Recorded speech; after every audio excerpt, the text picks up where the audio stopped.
I'm Summer Lawton. I'm the South Central Texas office leader for H&TB. H&TB Corporation is an employee-owned infrastructure firm serving public and private owners and contractors. With 110 years of service this year, H&TB understands the life cycle of infrastructure and addresses clients' most complex technical, financial, and operational challenges. Professionals deliver a full range of infrastructure-related services, including award-winning planning, design, and program and construction management.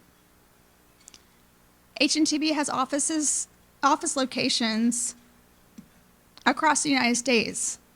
And in our South Central Texas office, it includes Austin, Round Rock, San Antonio, and El Paso locations, as well as a team in Corpus Christi. Across these geographies, our multidisciplinary teams are supporting transformational, generational projects and programs. These include TxDOT's I-35 Capitol Expressway in downtown Austin, I-35 North Expressway in San Antonio, Corpus Christi's Harbor Bridge, and TxDOT statewide planning studies focused on systems, freight, truck parking, and border transportation. We have and continue to deliver various construction engineering and inspection services, including segments of I-35 and recently I-10 in Seguin. H&TB is advancing design of Austin Transit Partnerships Project Connect and various Capital Metro and VIA transit planning and engineering projects. H&TB's architecture practice is hard at work on the Austin Airport expansion. Several H&TB leaders, including some in this room, are delivering general engineering consultant services for county transportation bond programs in Williamson, Travis, and Hayes counties, dating back as far as 2000, when Williamson County passed their first transportation bond. The photos you're seeing on the presentation slides recognize several projects delivered as part of the Hayes County Transportation Bond or pass-through programs.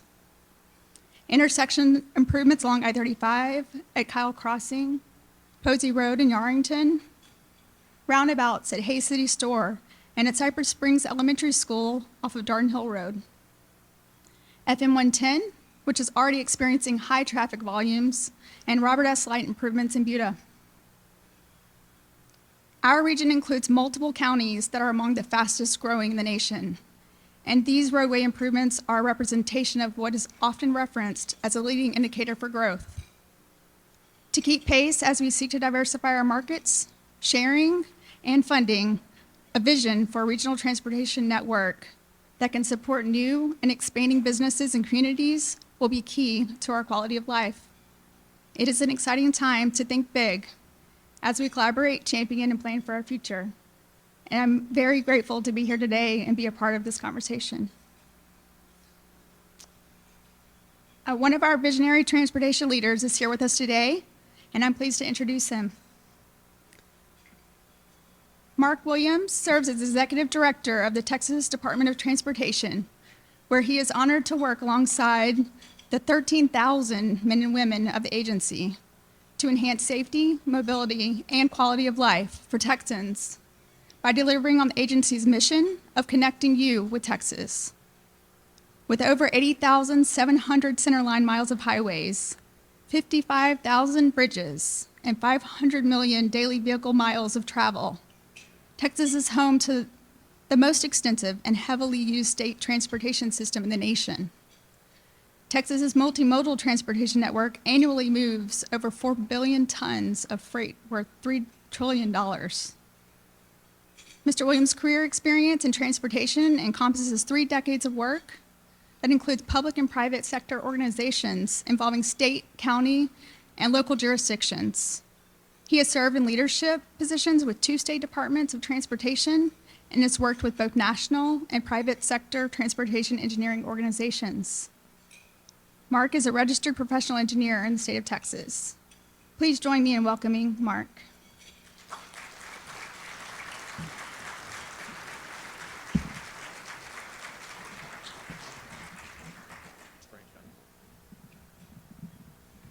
Howdy. How are y'all doing today? It is great to be here, and pleased to really have the opportunity to visit with and speak with this group. a lot of fantastic leaders in the room, and this is a very important program, as we'll talk about, but for this region. And I really do appreciate the leadership of not only Will Conley and the sponsors like HNTB and others that are listed here, but to the many local and elected officials and state elected officials or staff that are here today. This region, because of some of the success that we've had, it's vital that we work together to address a whole host of different needs. Many of those needs are important to the chamber. Many of those needs involve different types of infrastructure, being it water or power, but clearly our transportation infrastructure is particularly vital, and really do want to thank and express my appreciation for you all inviting me to be part of this conversation here today, and for you all being part of this very important conversation. So when I talk, I often like to not, presuppose how much each of you all may know about the Texas Department of Transportation. So yes, we're the agency that works to maintain highways. Some of us say, oh yeah, you guys are the ones that put up those orange barrels. Yes, we do that as well too, and we've seen a bunch of them. They're kind of like springtime bluebonnets or dandelions. They tend to come out even more this time of year, but that's a sign of progress. I hope you all would appreciate that. We're headquartered in Austin. We have over 13,000 employees, as Summer mentioned in my introduction, and we maintain the roads and highway systems across the state of Texas. We're the largest state DOT in terms of the amount of highways and the size of the transportation system that we maintain in the United States. And we've got one of the biggest budgets, if not the biggest budget in that area, and that's in large part thanks to a great degree you all as citizens here in Texas that have helped to support that through our elected leadership and bring about the resources that we need to try to continue to maintain that transportation system that supports our state's economy. I serve under a 5-person board which is referred to as the Texas Transportation Commission. Those 5 individuals are appointed by the governor. One of them in particular is from this region, is Bruce Bugg, who is our chairman of the Texas Transportation Commission, and he's, as many of you all know, is from San Antonio. I know he spends a lot of time driving back and forth through this region, going back to his residence in San Antonio and supporting our work with the Texas Department of Transportation in Austin. But we're also divided up into 25 district offices that are kind of regions, if you will, around the state. And this area is supported by 2 district offices. One, our San Antonio district under Charles Benavidez, and then our Austin district, which is under Tucker Ferguson. And those 2 individuals and their team are vital parts of your points of contact relative to transportation needs and transportation issues in your area. The work, the planning, the design, the environmental studies, and the projects themselves that go on day in and day out are led by those 2 individuals and their teams. And if you haven't had a chance to meet either Tucker or Charles, I would highly encourage you all to reach out to their offices or to seek them out and their teams out, because there's really no one more important to a county commissioner or a county judge or a mayor than that relationship with your local district engineer as far as the points of contact with the Texas Department of Transportation is concerned. But in addition to highways, we also have a very important role that's directed to us by the legislature, and that is to be the Texas Department of Transportation. Our name changed from the Texas Highway Department to the Texas Department of Transportation about 40 years ago. Back in the 70s, it began to evolve in the name changes, and we have a multimodal system that we maintain. We maintain over 300 help to support over 300 general aviation airports. Those airports themselves are typically owned and operated by local agencies. I know many of you all county commissioners and mayors have those airports in your regions, and we administer a significant amount of funding to help support that need. We also have funding that we support with our urban and rural transit providers around the state that we administer, and that's very vital and important as well. We have funding that was recently passed by the legislature to help support our ports and our waterways. And you heard in the H&TB introduction about their role on the port of Corpus Christi, and think, well, that's kind of outside of our area. You know, a lot of the stuff that's going up and down Interstate 35 and SH 130 is coming from and through our ports and our border crossings. And so the investments that we make in those areas is of vital importance to this region and to the commerce and to the business that goes on here in the Central Texas region. And so, as you all know, and as I've alluded to, Texas is growing, this region is growing, and as you come down I-35, you can see it. Texas recently surpassed 30 million residents, and we add 1,300 new residents every day to Texas.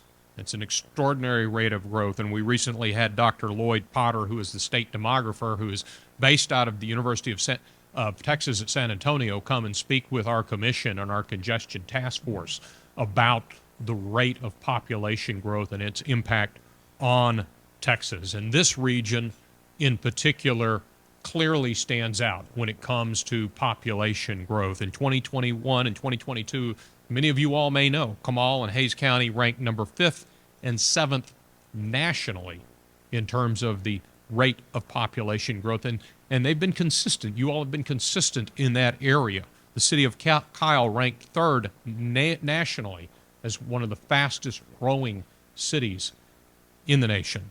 And New Braunfels ranked 15th. And so we can see that this region is really, has been and continues to be not only a hub of commerce, but a hub of the population growth that comes along with that. And so the demand on us is really to keep pace. And I often engage with many of my counterparts from around the nation who serve as directors of state DOTs. And I can tell you that not all of them have the same challenges that we have here. Many of them are lamenting the fact that they are losing population. Population is moving out of their cities and out of their states. And with that comes some significant budget challenges and budget deficits. So I would much rather have the challenge that we have here in Texas with meeting that demand and addressing those needs as opposed to the alternative. And so what are we doing about it? What is it that we, as the Texas Department of Transportation, is tasked with? Well, our chairman likes to tell us to execute, execute, execute. That is his call to us on a regular basis. And I can proudly say that thanks to the support from the legislature and the citizens of Texas, we're doing that. And I understand and appreciate that often comes with disruption. Nobody likes to have to deal with a construction and a work zone.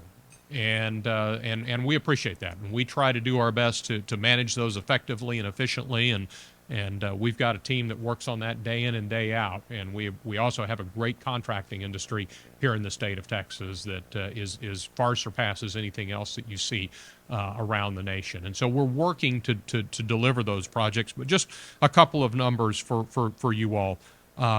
In terms of recent records that we've established, we have a record number of contracts, record number of contract awards, record payments going out to the contractors, and I point that out to point out that work is being done. It's not just projects that are being announced, it's projects that we're breaking ground on, and the work is proceeding at a record pace. In fact, those payments are about 20 to 25% higher than what they've been in just a year ago.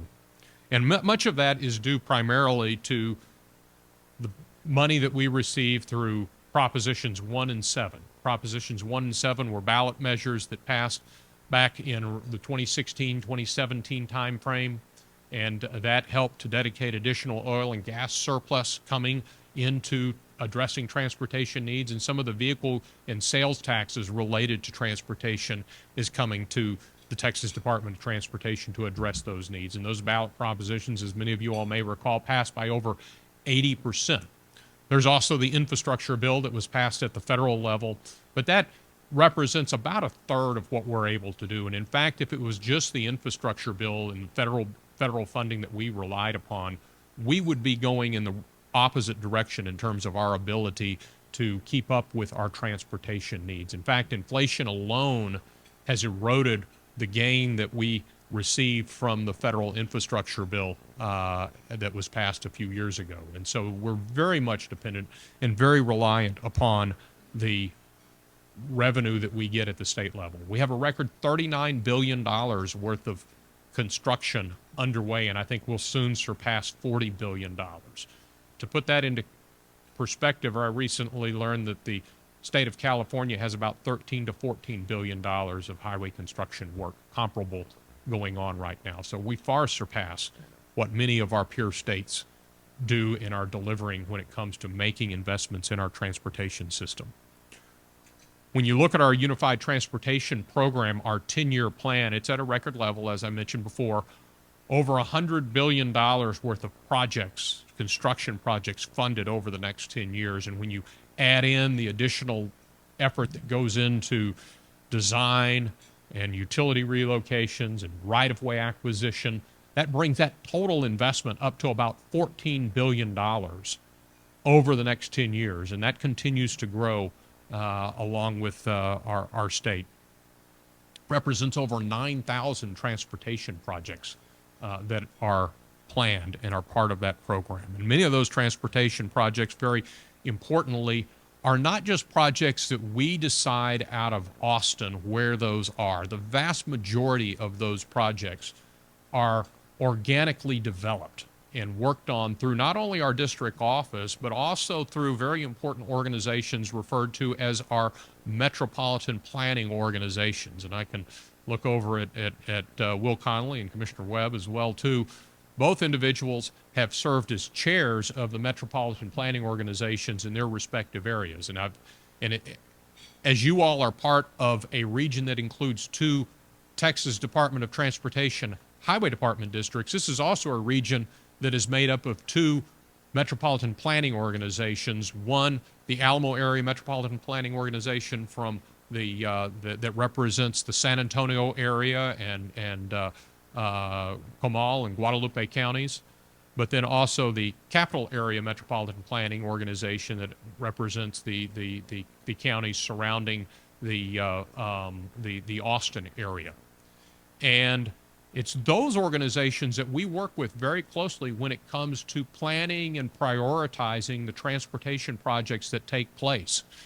And not too long ago, under the leadership of Commissioner Webb and Commissioner Conley, we began to undertake a collaborative effort between those two MPOs to work together to realize that those transportation projects need to do a more effective job of connecting and coordination is vital. And so that has been an effort that was kicked off not too long ago, and it's an effort that we continue to help to support and has to continue to be sustained. And I would encourage and strongly endorse this region's efforts to maintain that great progress that we've made. As I've noted earlier, we've had over $39 billion of projects under construction in the state of Texas. Much of that has gone into our rural areas of the state, and much of this region is representative of areas that are still considered rural, believe it or not. I think it's rapidly changing. But that investment, when you look at, we had about $2.2 billion going into rural areas on an annual basis in 2019. Today, it's the 10-year plan includes over $19.2 billion. It's about almost an 800% increase in that investment that the Commission is making to address our needs. But we've also seen similar growth in areas involving our urban areas and suburban areas and areas along our borders and so many areas that we rely upon for sustaining our transportation system. In addition just to delivering, quality is of vital importance as well. Our pavement condition score target is 90% rated good or better. We're almost at that for the first time ever. So we're working to invest in the quality of our transportation system. Mentioned earlier the number of bridges that we have in the state of Texas. we have almost double the number of bridges and bridge class structures as the next state. Yet, we rank number 1 or 2 on the list of top quality bridges as rated by the Federal Highway Administration year in and year out. So not only is it an investment in quantity, but it's an investment in quality, and that's something that we are working very hard to continue to maintain. Unfortunately, one of the areas that has been a challenge for us is the topic of safety. And Texas is not alone in this area. We often point out that we lose about 12 individuals a day tragically on our highways. And if you go back to 2019, pre-pandemic, we had about 3,600, a little over 3,600 fatalities on our road back in 2019. Through the course of the pandemic, that number jumped significantly, over 20%. In 2021, 4,456. Now, we've begun to see that come down a little bit, and we're hopeful when the 2023 numbers are done, we'll be a little bit below 4,300. That's certainly not something to celebrate at all. That's still nearly 12 individuals every day that are not going home to their friends and family.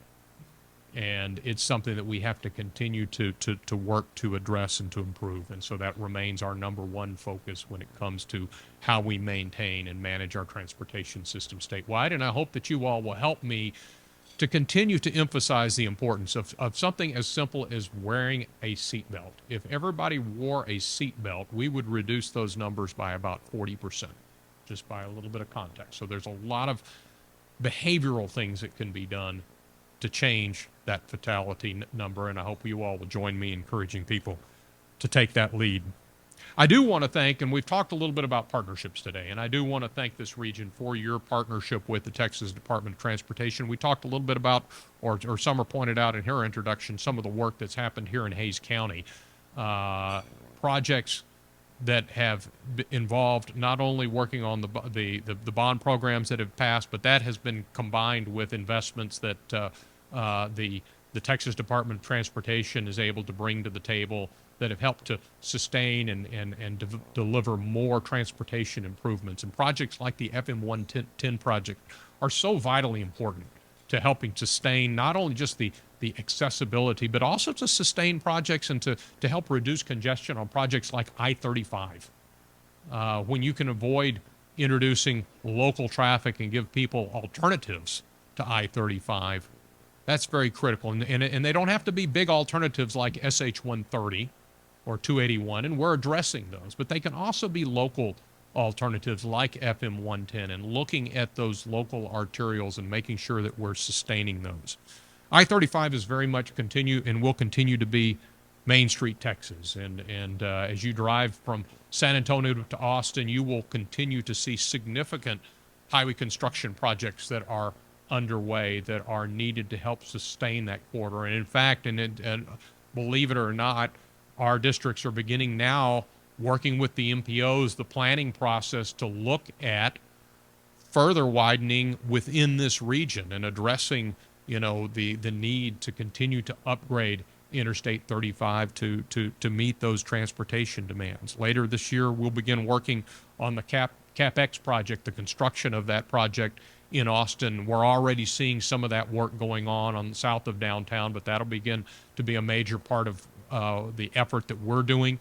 And then in addition to that, you can certainly see on the southern side the work that's going on in San Antonio, and I know everybody in San Marcos will be anxious to see that project, the project that we're doing here in San Marcos, be completed and opened up. And this is just examples of the continued sustained effort that we're doing to help support this corridor through the Central Texas region, through connecting San Antonio and Austin, connecting communities like New Braunfels and San Marcos and Kyle and Buda and many others, as this region effectively continues to grow together and become a sustained region in and of its own right.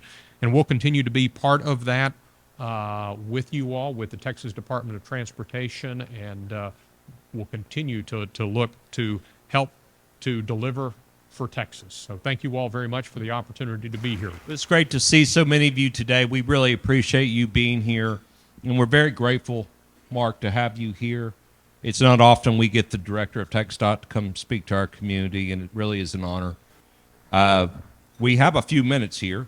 I want to read off a couple of these questions, Mark, if you could try to answer them. First and foremost, there's been a lot of press here locally over the past week. Looks like the state's going out to a public process here from the public about their interest and their needs and how they view I-35 in this region, in this area in particular, coming up. Could you speak to some of that and kind of what the state's goals are? Sure. You know, I alluded to it just a little bit as I concluded my remarks, and it basically is the process of beginning to ask the questions, okay, what next? You know, what are the additional needs? What are the additional priorities that we need to begin the planning for to look at future upgrades to Interstate 35? You know, the work will never conclude on Interstate 35 between Austin and San Antonio. I can say that pretty definitively, and I think I heard some groans in the room when I say that.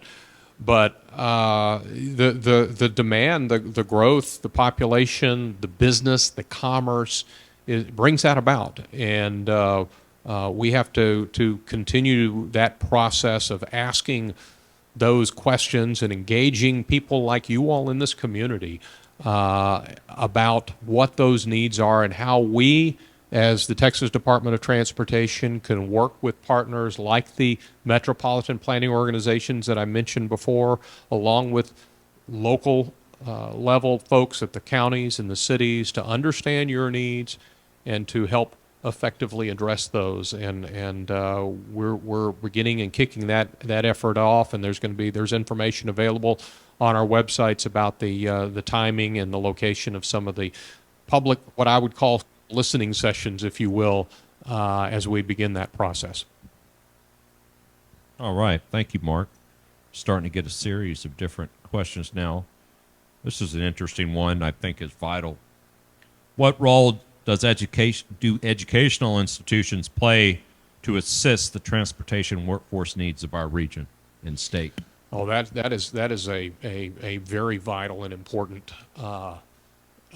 question and topic. Our workforce needs. One of the things. First again, let me take this on one as a glass half full type of a thing. I'm never more encouraged and excited when I speak to some of the young professionals that are coming into our transportation workforce. We are throwing more and more at our young professionals earlier and earlier in their career than anybody would have thrown at me when I started my career, and there may be other reasons for that, but it is amazing the amount of talent that we have coming into what we're doing, and not just on the engineering side of it, but in our skill in our professional skills, areas associated with our construction and operations, a lot going into information technologies and beginning to have conversations around the topic of applications of things like artificial intelligence. And yes, we're already applying AI into some of the things that we're doing, and having people that have got the ability and the expertise to bring that to bear. But we're also working at the local level as well with different organizations. We're not the only infrastructure game in town, and we work with the city of Austin and Travis County and in the Central Texas region on kind of a collaborative effort to address and understand the needs associated with our transportation workforce. And similarly, we have needs in the San Antonio area. And so I think the educational institutions beginning, at an early age and helping to introduce students to opportunities in the infrastructure arena is vitally important. And we also are part of facilitating that. We have and continue to have about several hundred to 1,000 students that work for us part-time over the summer, and many of those continue throughout the year. Again, all over the state in different types of skill areas that are part of transportation. And this, to me, is the most exciting time that I have seen in my career to be part of the transportation industry. And it's much different, again, than what it was when I started in my career. And I think the degree to which our educational institutions can help to get that information out, to get that word out, to introduce students early on to some of the great things and the great career opportunities that come about in the infrastructure arena is vitally important for us. Thank you, Mark. I know we see that on the public and the private side in all our infrastructure needs, and it's vitally important. We don't have a workforce, we can't do our job. Can't do it at a high level. Let's see here. Let me see. Let me try to realize this guy's the director of the entire state, right? Some of y'all ask us some very localized questions. We got another panel coming up, so let me look through some of these things. What's the state doing, if anything, to help lower carbon emissions? And is there any light rail interest on behalf of the DOT in our region in the foreseeable future? Well, I think we realize and recognize that our transportation system exists not just by the Texas, on behalf of the Texas Department of Transportation. We have to work collaboratively with our transit service providers around the state, both at the metro level, be it VIA or Cap Metro, VIA in San Antonio, or Cap Metro up in Austin. We also have to work with our regional service providers like CARTs that provide coverage to the urban and rural areas of the state.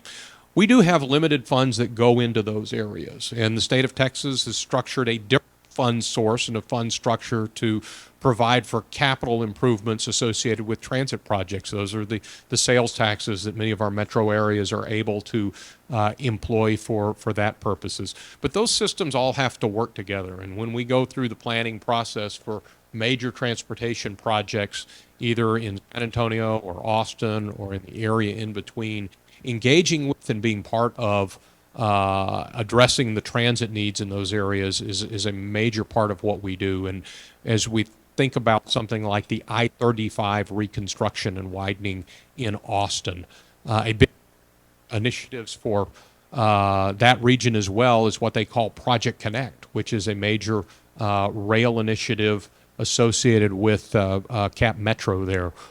Connect is not going to work very well without some of the planning and the coordination that we were able to bring about with I-35, because they've got to get across our roads to make that system work successfully. And so that's really the most vital area that we look at when we talk about transit collaboration and coordination.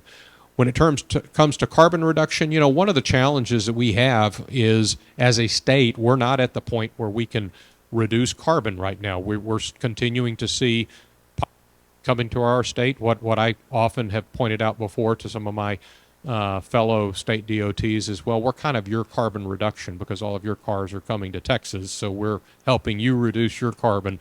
It's a little bit more of a challenge for us. And to be honest, you know, when you talk about that, the transportation industry as a whole can help to address congestion, to relieve hotspots, to decrease delays, to help encourage opportunities for transit where that may come.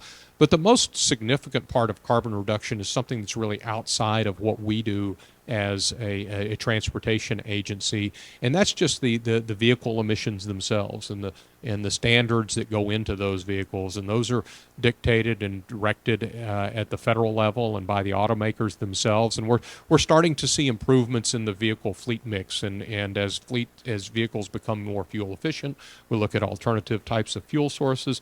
That in and of itself is by far the most significant impact that we can have on reducing carbon when it comes to transportation. Thank you, Mark. Let's see. Does the state have a role in creating vehicle charging stations, and if not, should they? Well, that's a good question. So what we do have a role in is there was federally designated funds that were included in the infrastructure bill that passed Congress now almost 3 years ago, We're into our third year of that, and that funding included a set aside for electric vehicle charging infrastructure. And so we are utilizing that and putting out a program. You can find information on our website about the electric vehicle charging plan here in Texas. All the states have one to make those funds available. It's kind of a public-private partnership, if you will, for the use of and the development of additional vehicle charging stations. I would say that, one, we have not put any state funds into that. That's a federal program. We're putting that federal initiative in there. And I think it's a very valid point to discuss whether or not that should or should not be something that the government needs to be involved with. But at the federal level, the decision was made to make those funds available, and we're going to make those funds available, the federal funds, as cost effectively as possible for the purpose that they're intended. And it'll be up to Congress and others to make that decision as to whether or not that program needs to continue.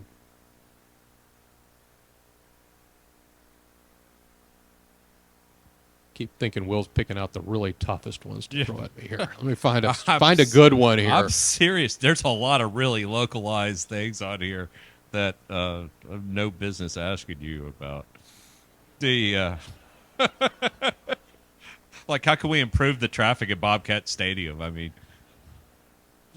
Tucker Ferguson, the mayor's right here. Yep. I saw Lori, Commissioner Inglesby's here having a conversation with them. Let's see. I tell you what, I'll ask a question, but I'll thumb through and find some more. But it's kind of along the lines of some of the things you said that we're all, supportive of trying to lower emissions.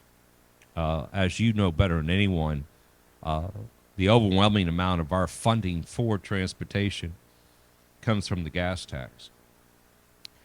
As we evolve and these things continue to change, that's going to have a major impact on that funding source. And I will remind people in the state of Texas, it is not only transportation, 25% of that gas tax money off the top goes towards public education in this state as well. So we have, I think you can arguably say, two of the most important issues tied to that revenue source. As we begin to change, that system's going to change. Those numbers are going to change.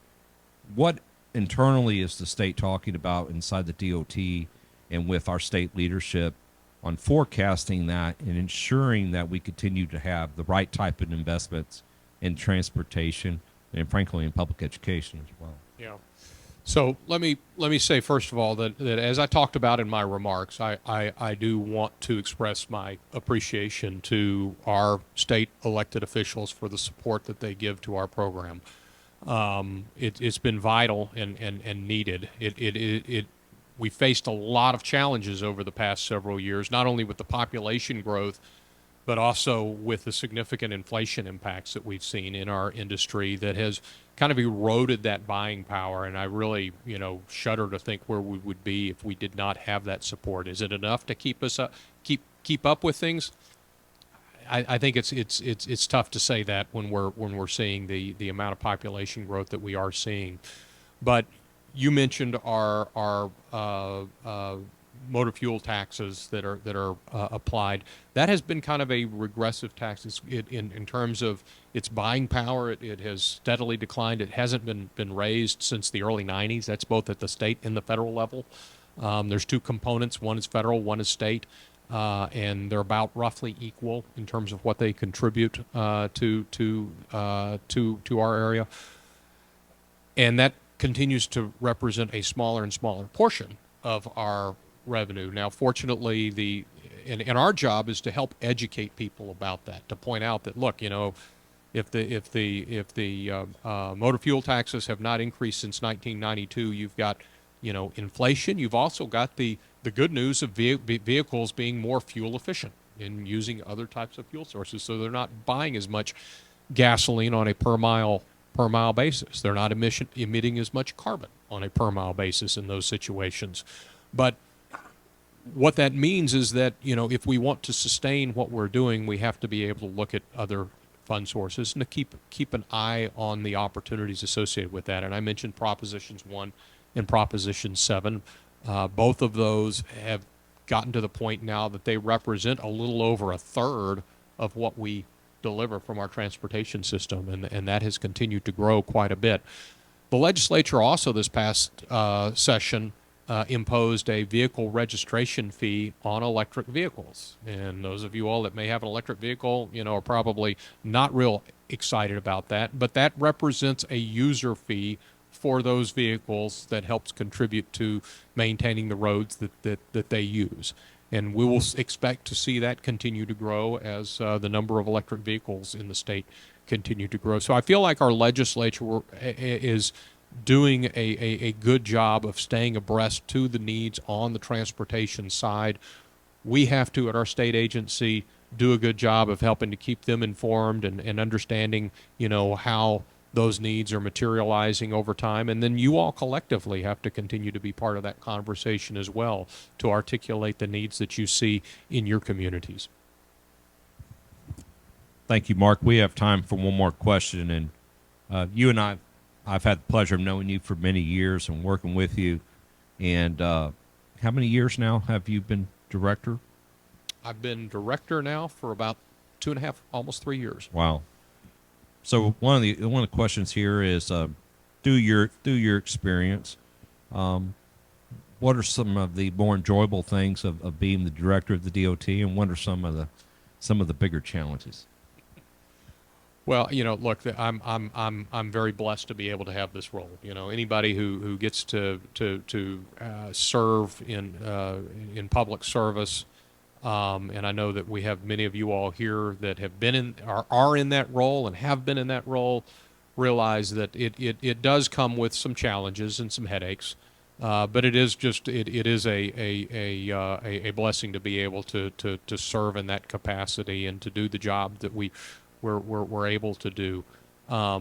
Going out and engaging with the 13,000 women and men that make up the Texas Department of Transportation is one of the most fulfilling things that I do day in and day out.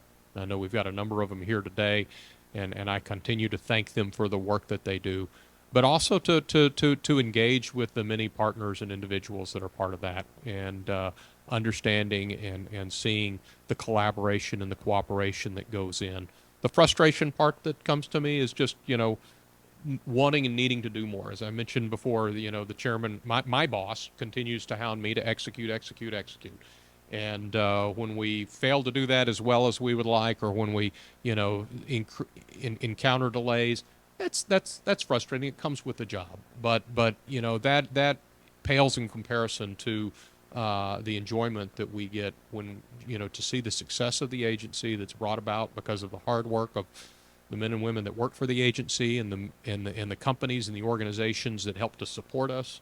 That's really what's fulfilling.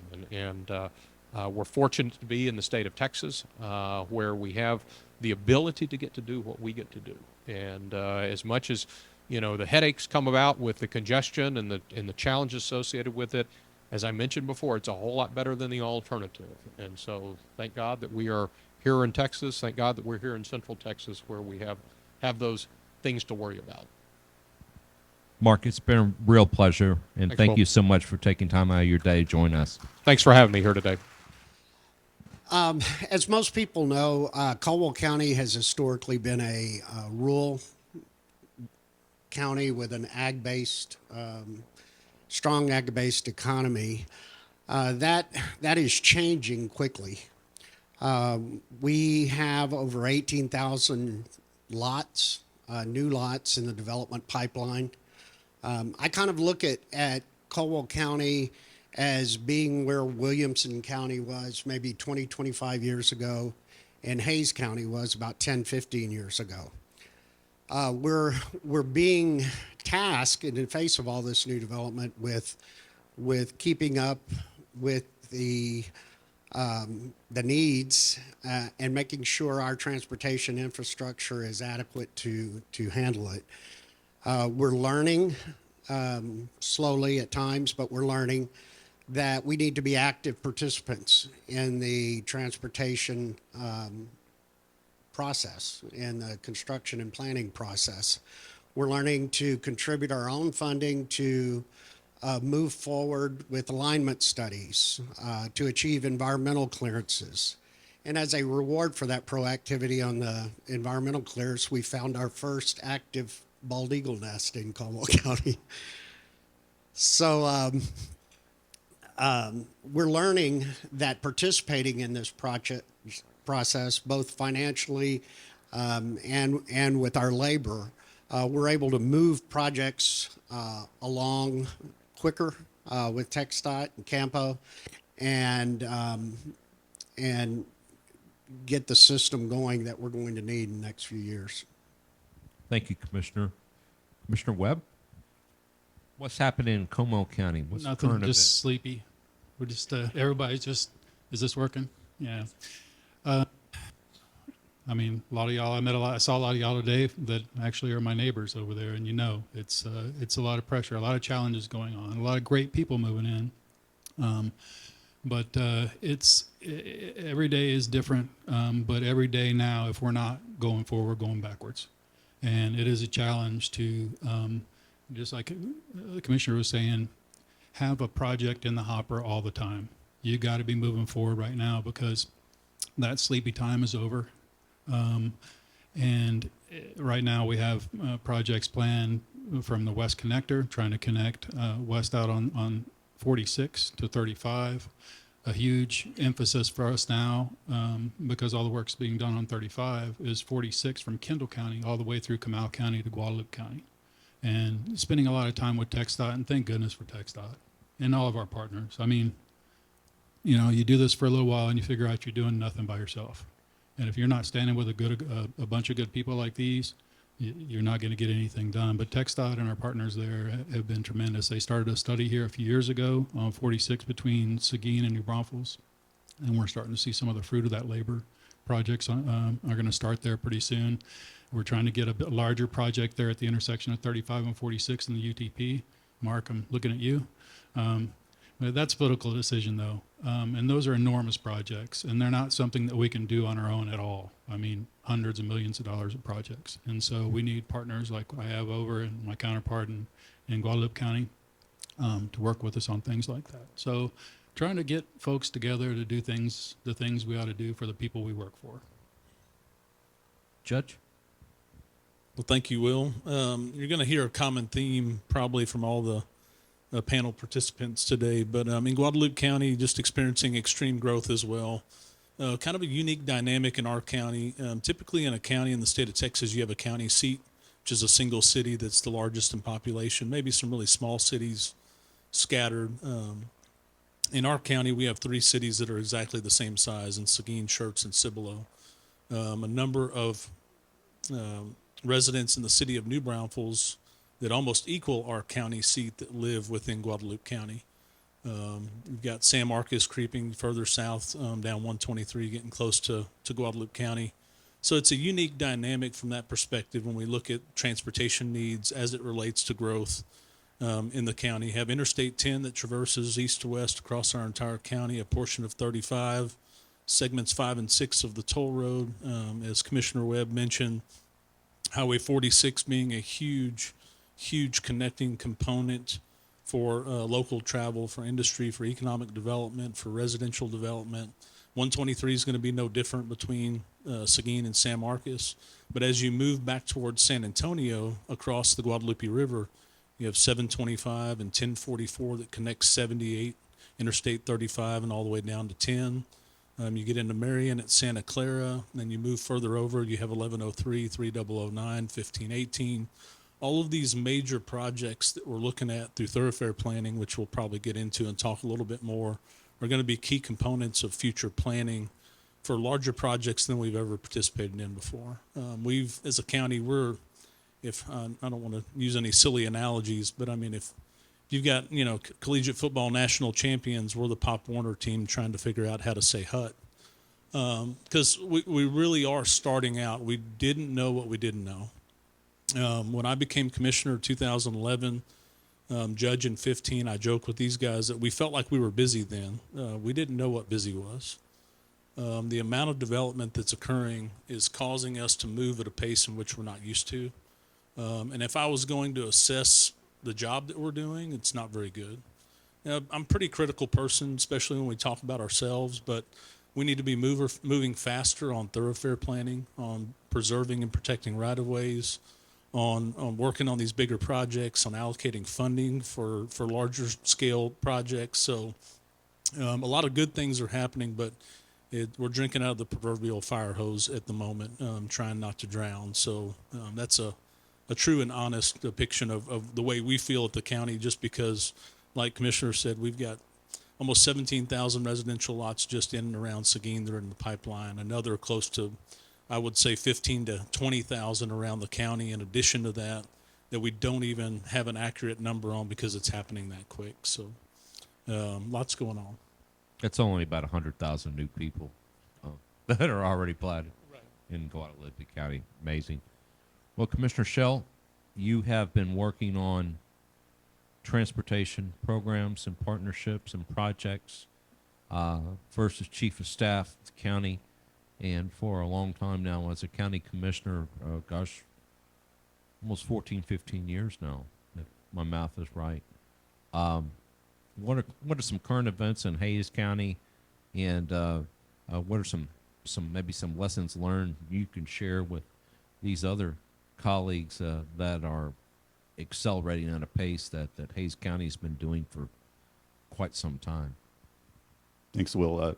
I did have a pretty good commissioner before me, so I'll give you a little bit of credit for anything I might have done right, which is probably very little. But I appreciate everybody being here. I appreciate the chamber, the partnership for hosting this. Is a great event.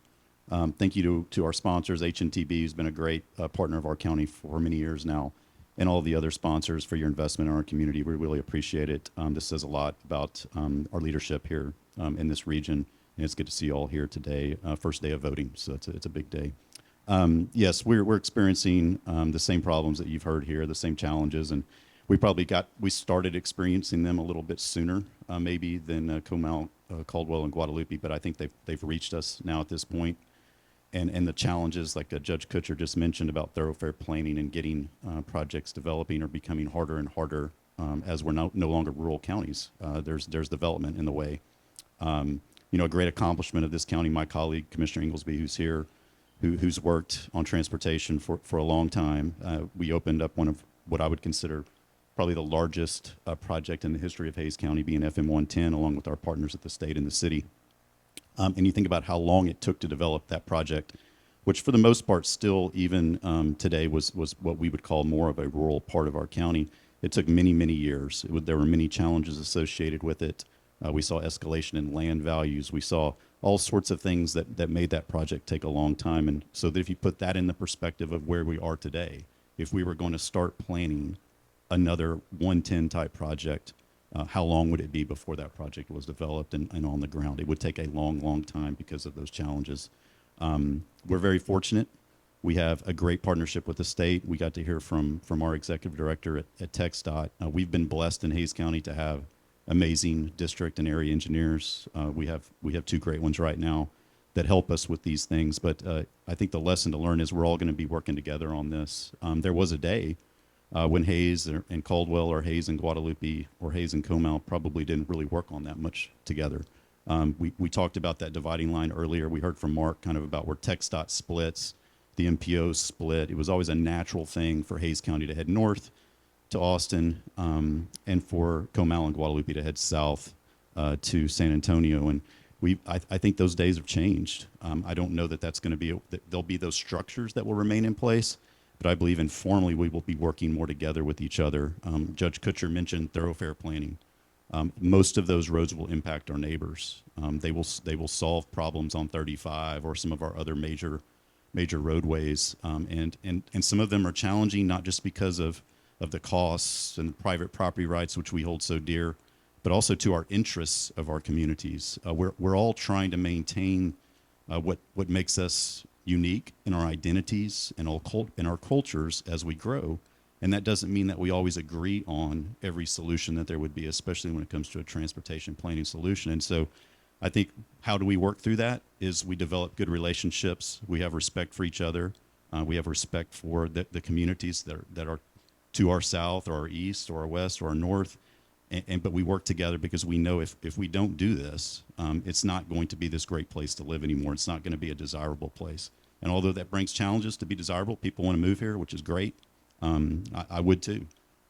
Along with that comes those challenges. We just have to be able to work together and make sure that we have respect for each other and understand that some of the things that look simple to us from Hays County, we look at it and go, well, if we just connected that would make it a lot easier for our citizens. And we go over to Guadalupe and Judge Kutscher's like, oh, I don't really know about that. That may cause some problems for us. And so I think the lesson is that as we continue to grow, these 4 counties here, Caldwell, Guadalupe, Comal, and Hays, are probably going to be working more with each other than we ever have. And not that we won't still be associated with the metropolitan areas to our north and south. I think we'll see more of a forming of this 4-county region will be a very important player in the future. Well, thank you, Commissioner. And there's so much to take from that. And, you like for example, because I think it's a great model, you look at FM 110, which was recently opened here. Commissioner Inglesby, I know, worked on that project for at least a minimum of 25 years. Is that correct, Deb? Probably about 25 years. I know Mayor Houston is here in the room. She worked on that project as a council member, as a private citizen, as an advocate from the chamber, as a council member, and as mayor. If I got all those right, Jane, there's a lot. That's probably a 30-year period we were just going through.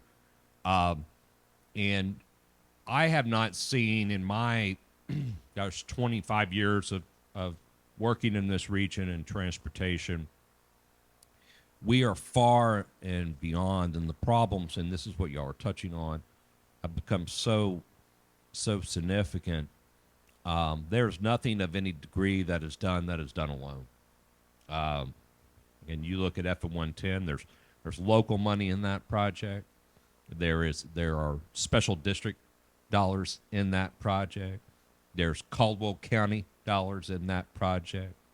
There are TxDOT dollars in that project, and funding from TxDOT from probably all 12 categories, more if you added it up over the years.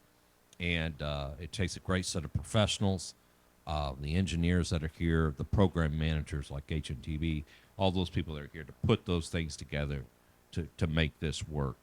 And I love hearing the fact of you guys having the wisdom and self-reflection of talking about collaborating and working together more on a regular basis. Because again, as we saw on that map, and we are experiencing on a regular level,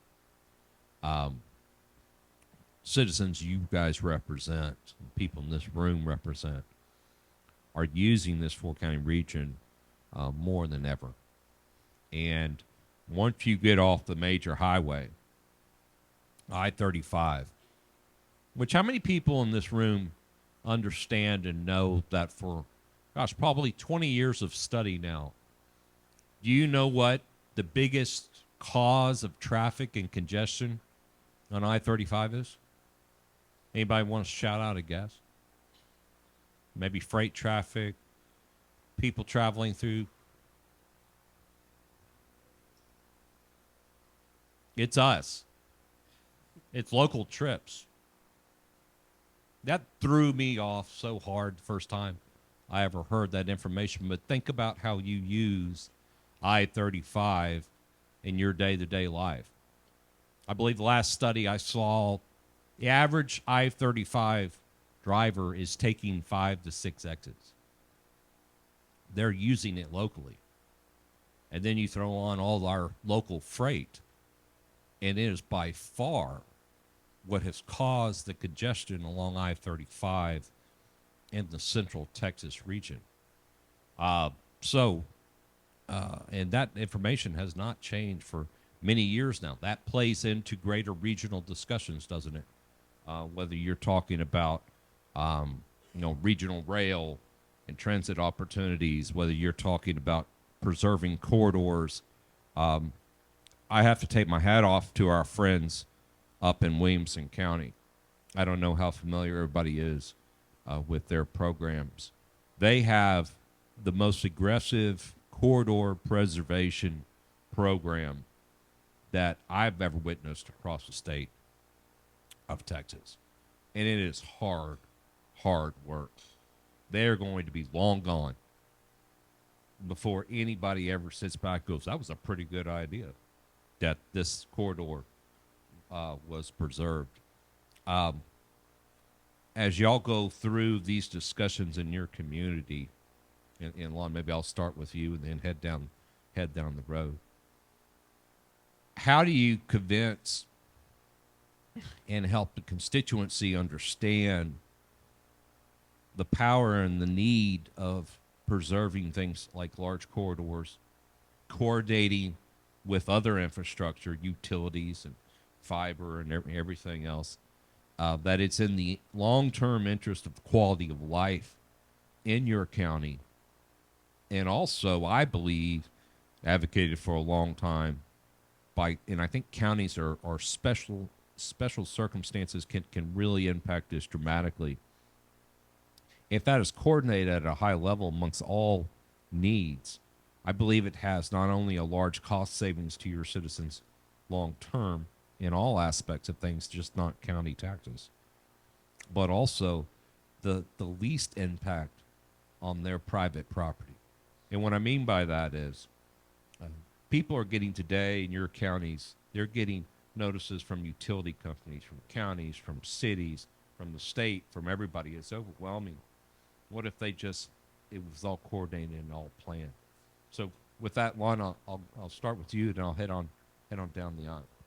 Yeah, I think it's important, and I try to use some examples to show my constituents the results of planning and how it's used today, and I'll use a couple. One would be what we call Wonder World Extension here, which was a city project in partnership with the state, which for the most part turned old Ranch Road 12 from there in San Marcos through the campus into a city road, and built a different part of Ranch Road 12, which then heads west out towards Wimberley. And that junction of those is there at La Cima, one of our partners. I saw Eric here earlier today. And I always try to tell people, imagine closing down the Wonder World Extension. What if, I actually joked around, like as a present for my last day as commissioner, I might want to just close it just to make the point. Maybe had a little help from TxDOT in the city, just put some barricades up and see what broke loose. It would be hell, trust me. But if you close that section of road, which is a beautiful road, a lot of preserved lands around it, functions very, very well, all of the traffic that heads east and west from San Marcos would come right there around campus and come right to that intersection, that first intersection there at Hutchison and Moore Street at Palmer's and Oldemar Middle School. Can you imagine all of that traffic at that intersection? And paralyzed. Yeah, it would shut the city down. There would be chaos. That took a long time. That was a challenging project. That took a lot of work and strong will to get that accomplished. I applaud the city because of that project. If it wasn't for one of the first pass-through financing projects in the state of Texas. It's that important of a project. I think 110 will be looked that way very soon. My family has a farm in Guadalupe County. When that kind of southern segment of 110 opened, it was amazing. I could get to Guadalupe County so much faster. It was just so easy, and I was applauding Commissioner Ingalls. This is the greatest thing. I just straight over there, right to 621 into Guadalupe County. And then once the entire section opened, now I'm saying the opposite. I'm going to stay off that thing because there's already so much traffic. It is amazing. Like, where did these people come from? And it's that demand, that 35 and 21 congestion. People are just looking for these alternatives routes. So I think very shortly we'll be looking at 110. That will be the example. We'll say, imagine if we closed 110 tomorrow. How would you get around? How would you get your kid to school? How would you get to work? How would you get to the doctor and all of those things? And so I think it's using examples that we know are there so that people can see them. And then, of course, the next thing is, that it really comes down to is how you pay for it. And that's where that work and our partnerships matter, working with the state. You mentioned the partnership program. Hayes County has a long history of partnership programs with the state, some more formal, some more informal. But we have to explain that to our citizens of how hard it is, and how much of their money is in that game. We go through that. We have people that say, you shouldn't have debt. And believe me, it would be nice not to. But if we try to pay for this, if we try to save money to pay for these types of projects from our local match, our taxes would be so high, people wouldn't be able to afford to live here. The only way we can do it is to finance, and I think that's part of that discussion, because that's what matters. When people write that check in taxes, that's what matters. So we have to use some good examples and show them, what would your life be like if we close that, and then we have to explain to them, here's the work that goes into funding these projects so that they understand where their dollars are going. I want to add something to that because I had several questions to ask Mr. Williams about, basically saying FM 110 is already congested. Just for the audience information, the foresight that Commissioner Inglesby and the state and the others with the county had in the city, there's a huge corridor. Again, talking about corridors on FM 110. So from a practical sense of improving lane capacities and things of this nature, it is much simpler, and the fuse is a whole lot shorter because that corridor is already there. So the 2 lanes that have been built, there's plenty of room for more, and the processes to do so are tremendously shorter than where originally there with the Greenfield project. Judge? Oftentimes when I talk to citizen groups or individual landowners trying to tell the story about transportation in the county, I often start with explaining to them how little authority counties have to regulate land use and development. One of the biggest things that's changed in the last few sessions is the cities got stripped of a lot of authority that they had to regulate in the ETJs, now pushing all of that responsibility onto the backs of counties. You still have cities expanding sanitary sewer main water lines out, promoting dense development in the ETJs, which is the county, but now don't have to provide service in the same way that they did before. Those interlocal agreements and development agreements are a very, very different type conversation today than they were just a few short years ago. But that typically leads into a conversation right after that explaining, without having a whole lot of authority on regulating what can happen, the biggest thing and one of the most important things we can do is prepare for what we know is coming. And that is preserving and protecting wider right-of-ways for future transportation needs, the movement of people and goods and services, and maybe things we haven't even thought of or ever talked about. And our family farm, where I still live today, is probably 5-6 miles south of right here on 123. If somebody parks on 123 outside our fence and stays too long, we're going to go ask them what they're doing. So I understand when a government entity draws a red line across a map, which is a family farm, and then some people go, why'd they get so upset? Well, I'd be pissed too. But you have those conversations that are true and honest, going, look, land is selling at a rate that it's never sold at before. Land that used to be $3,000-$4,000 an acre for 200-acre places now selling for $50,000 to $3, $4, $5 a square foot, and I'm not talking about on interstates. Those places are changing hands. They're being developed. They're being bought. And from a taxpayer perspective, if we don't plan in that way, we're going to be using tax money in the future to bulldoze houses, to buy lots, to try to expand right-of-ways just so people can move, so you don't have that crippling effect of that, improper prior plans.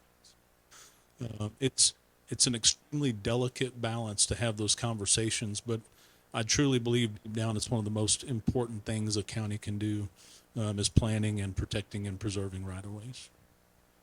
For example, Judge, for years, and I was at a New Braunfels chamber event the other day, transportation committee event, and it seemed like one of their number one agendas is still making that connection, right, off I-35 to the 130 corridor. Has a direct, great, huge positive impact to people that live there. But you start to get into those types of challenges, and what is the direct benefit to Guadalupe County? And that takes a lot of coordination, and I think Lon hit it earlier when he talked about respecting people's, geographic areas and their citizenship, and finding ways to work hand in hand in common goals. And I know you and Commissioner Webb talk about those things all the time as you go through those challenges. It's tough. It's tough, hard work. We're still friends through that too. So You Well, know, thank you. you throw. I thought this was going to die on the vine. Now you threw some red meat on the floor here. We can spice it up a little bit. And of course, I'm kidding with you, but you know, these relationships that we have, and we do. Everybody's got to go home, right? You know, a road like that, let's say it's 10 miles, a couple miles in Comal County, 8 miles in Guadalupe County. It's going to have to be driven by what's going on over 13. there. See? Like 12.79. It's Yeah. So, but it's relationship driven, and eventually, the need for that is going to be so great that it'll be Guadalupe County's that's going to come forward with that idea. I think. I mean, we've had a lot of conversations about 130, and won't go into the history of it, but it's not if it will be built. As far as a connector, it's when, right? I saw James here from 130. I mean, the group now has been very patient with me, been very hesitant to agree in the same manner that others have wanted to push that roadway. There's a lot of dynamics going on, and you're not just talking about property rights and you're talking about just landowner uses, but local benefit, elevated lanes, access. Are we trying to really accomplish the movement of people from an interstate to a tollway, or have other accommodations made, not just development minded, but even considering that? And I think from a revenue generating standpoint, if you're operating a toll road, it makes all the sense in the world to have more connectivity to it. But let's also be honest, you can justify any transportation project from a modeling standpoint with the traffic numbers that are on Interstate 35, right? From an engineering perspective, you use those modeling and demand numbers, you can build anything. But is everybody going to get off of that roadway to utilize that? And then it's a further connector, and there's a number of things that go on there. So on our standpoint, we know it's going to be built. We are going through our major thoroughfare plan update, and there will be, I would imagine, some connectivity shown in multiple potential locations on that. But we feel like it should be done through a system of planning, and as property changes hands and what that need is. And others have looked at it from a revenue generating standpoint, going, if it can relieve a little bit of congestion off 35 and make the road money, let's build a connector now. And that's you get into conversations where the county would be using condemnation authority to build something now that is needed and could be beneficial. You get into a lot of heated conversations all over, but something we know is really important and and I'm sure something. Thank you, gentlemen. Commissioner Theriot, you want to talk about preserving corridors? Y'all are doing some work in Caldwell County in coordination with the state. I know on like 2720, Highway 142, just to name a few. Sure. We've been working closely with CAMPO on the finalization of a new thoroughfare plan for the county, and I believe this plan, once it's adopted, will be the first modern type of transportation plan that we've had. The statistics that we're getting, and some provided by Will, indicate that about over 60% of the residents of Caldwell County work outside of the county. And so I think our folks understand the need to both think and act regionally when it comes to thoroughfare planning. They experience the traffic on 21, on 183 going into Austin, on 80 coming into San Marcos. And so I think that they are, for the most part, able to get their head around us needing a thoroughfare plan that sometimes, as the judge indicates, shows a red line through a family ranch, that's been there 100 years. But I think they're able to understand that if we don't preserve those right-of-ways, and that transportation plan provides that strong legal foundation for that, that if we don't preserve them now, we've lost our opportunity. As this new development is occurring, the new lots that are in the pipeline, that's the opportunity that we have to have a conversation with the development community and expand upon these limited actions that the legislature has decided limit counties. We're able to expand through that by talking through development agreements with the development community and other tools that we can use to try to preserve some of this right of way. But we're talking about a transportation bond maybe at some point in the future. That will be a big step for the county. Never been done, and that will be an interesting conversation. Once we start that process, and I believe it'll be a conversation that needs to be had. In Caldwell County, and will define the future of our transportation system. Commissioner Webb?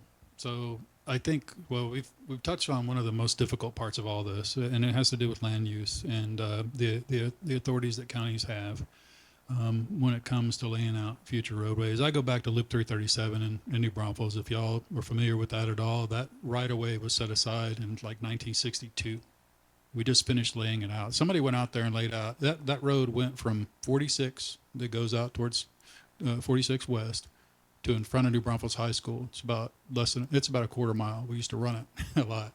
So somebody in 1960s laid that out and had the foresight to do that, and also the courage, because right now, as a matter of fact, I was talking to a gentleman earlier who actually, his family now owns a ranch out on 306. We had discussed originally doing an outer loop that would have affected a bunch of people out there. And as government, especially the way that we feel about land rights, it's very difficult. It's very difficult for us to go to folks and go, hey, this is what's going to happen. They've got their kids, their handprints in the driveway and the foundation of the house. That's where I'll show my redneck here, but that's where they killed their first deer. That's where they grew up. And you're going to go run a highway through there? It's the antithesis, I think, of what it means to be Texan. Also, like Kyle and I, Judge Kutscher, I'm sorry, are going to College Station later today, and we ain't riding together because we're from Texas.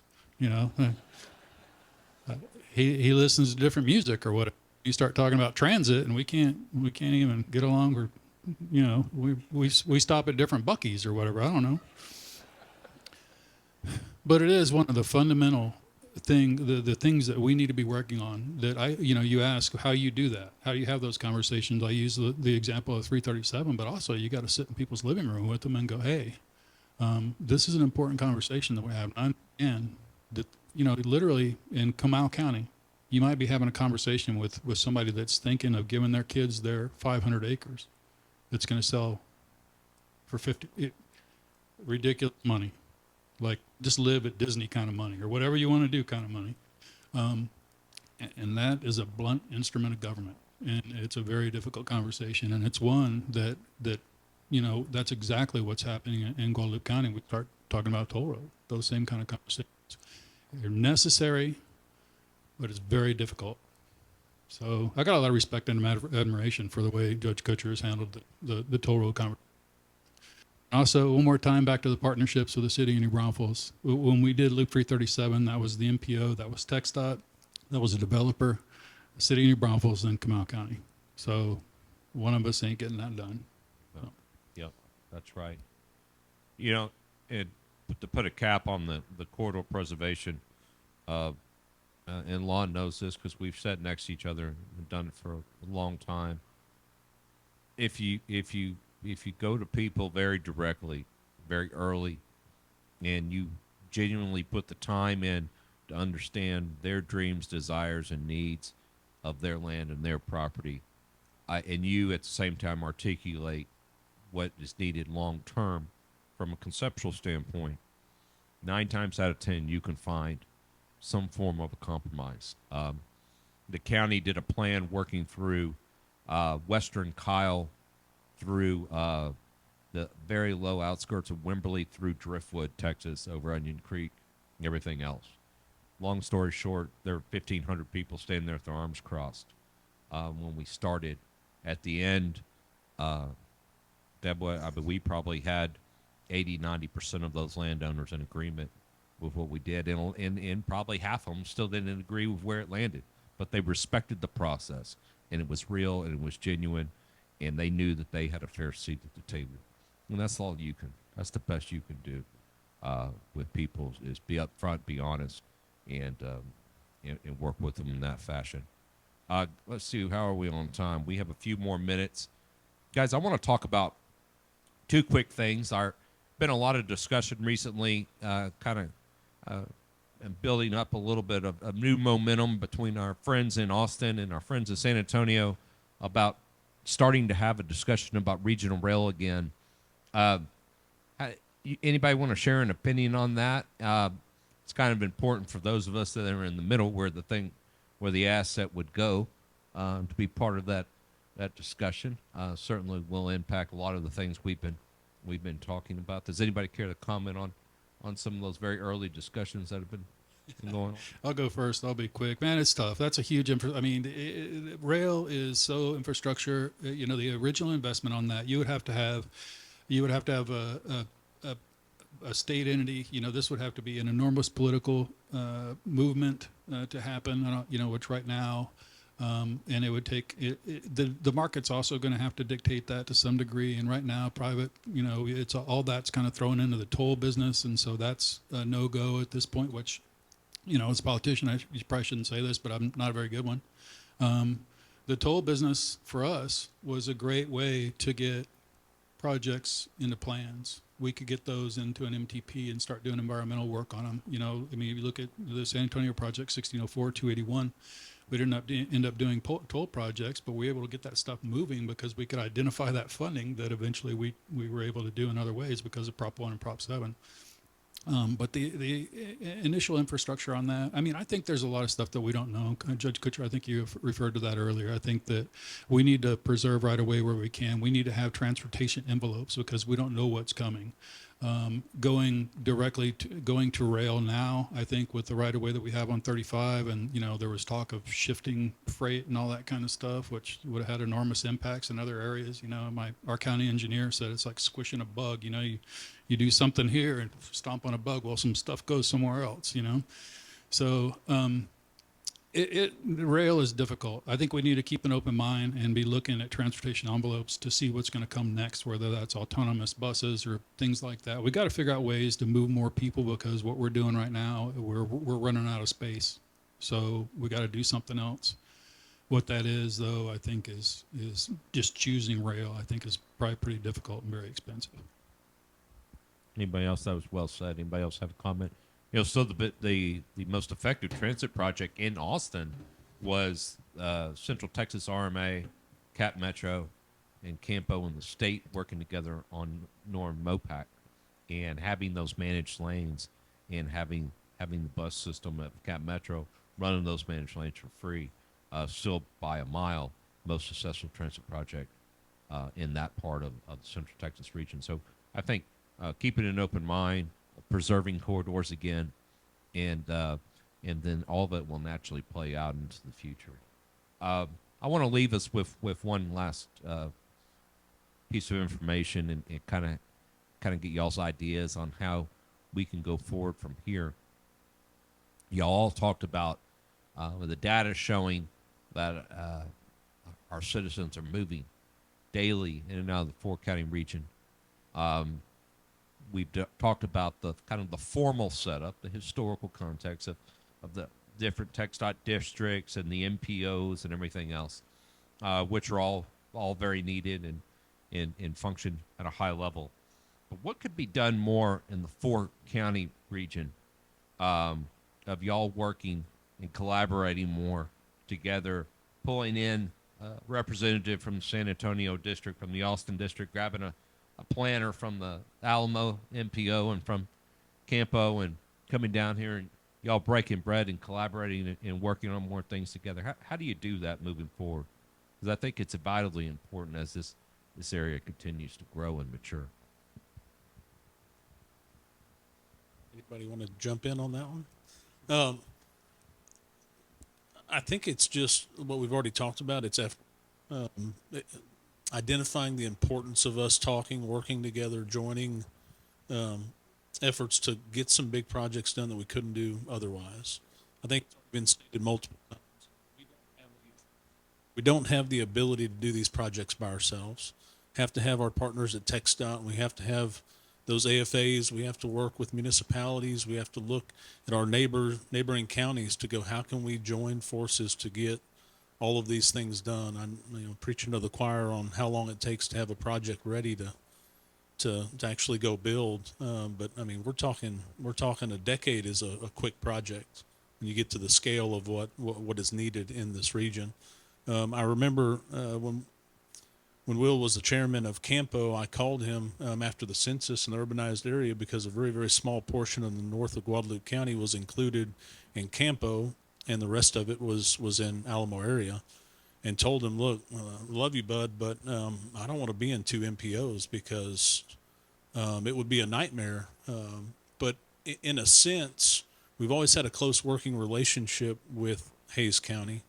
We always viewed Caldwell as a little bit smaller in a way than us, but now, I mean, almost seem identical in the type of activity we're seeing. Always had a close working relationship with Comal to the point where we tried to have our own MPO before, but it's going to be vital for the 4 of us to come together in a way that we haven't before, that I know is possible now. We all know that transportation is the backbone of what is and what will be. But I think there could be a lot of benefit, not on just us coming together to discuss things, but maybe actually getting to a point where we actually fund some joint projects together. Maybe 3 of us or all 4 of us at some point. So, look forward to making what is already good even better. I think there's a lot of opportunities for cooperation and regional discussions. We recently had a joint meeting of CAMPO in the Alamo area, MPO in San Marcos, which I thought was very, very informative and successful. And I would anticipate that there would be a desire to have more of those, which I think would be beneficial. I think our 4-county area, we've got 35 through Hays and Comal County, 130 through Caldwell and Guadalupe County, and that's the meat of those corridors, between Austin and San Antonio, and I think there are good regional discussions that can be had as to how those 2 corridors can be improved. 130 is a fabulous resource, but from Caldwell County to I-10 is probably not functioning at its peak potential. And so opportunities for connectivity between those corridors is something we can all look at and work together on. And 123, 21, all of those offer opportunities for regional cooperation. Well, you want to close this out, Lon? Sure. Again, thank everybody for being here. And I think, the partnership between these 4 counties, hopefully y'all can see, the 3 gentlemen here to my left truly care about their communities. They work very hard. They know what they're doing. They're good at what they're doing. It's a hard job. The leadership that folks like these 3 gentlemen provide, I think, are the solution to that question, Will, about where that goes further. There will need to be partnership. There will have to be partnerships. We share 21 with Caldwell County. That will be a natural partnership someday to some degree. The same can be said in other transportation corridors that go through our counties or adjacent to our counties. And so I think it's going to happen either way. I think the good thing is there's great leadership, especially since I'm leaving now. They'll really be good leadership in this area. But, I would encourage everyone to tell that to their friends and their neighbors and their coworkers. This is a complicated world. It has become very complicated, but we have great leadership across this region that truly care about the people that they work for, and they want to do things that are right. And I know I'm the same. I complain about stuff all the time. When they closed a couple lanes on 35. We don't call you the old man for nothing. Yeah, they had to do some repairs there. It shut San Marcos down. I'm driving around trying to get my daughter to volleyball practice. Like, what the heck is going on? I mean, what idiot, decided to do this? You realize It's something that had to be done. And I know that people look at me all the time and say, you know, what is that idiot thinking he's doing today? But deep down inside, the leadership that we have in our region is exceptional. And I just hope that people can understand that, give them the patience to work with them so that they can work with each other and make sure they solve the problems that need to be solved. Commissioner Conley, you're going to be missed. You're going to be sorely missed. You have been a tremendous asset for us. I can call you, about open space, transportation, anything, and I'm going to miss you. And so thank you for what you've done. Yeah, you are. Mark.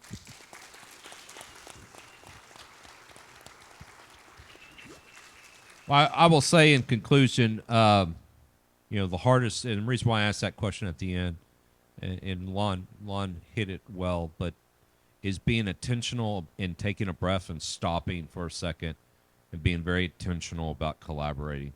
Because I know all of you, all your staff, all the other elected officials out here are running at a pace that matches the pace of this region. And it's hard. Pull yourself out of the weeds sometimes, but I think it's vital. And I think we're fortunate to have y'all and everybody else here. Thank you so much for your time today. Everybody, that concludes our program. Thank you so much for being here.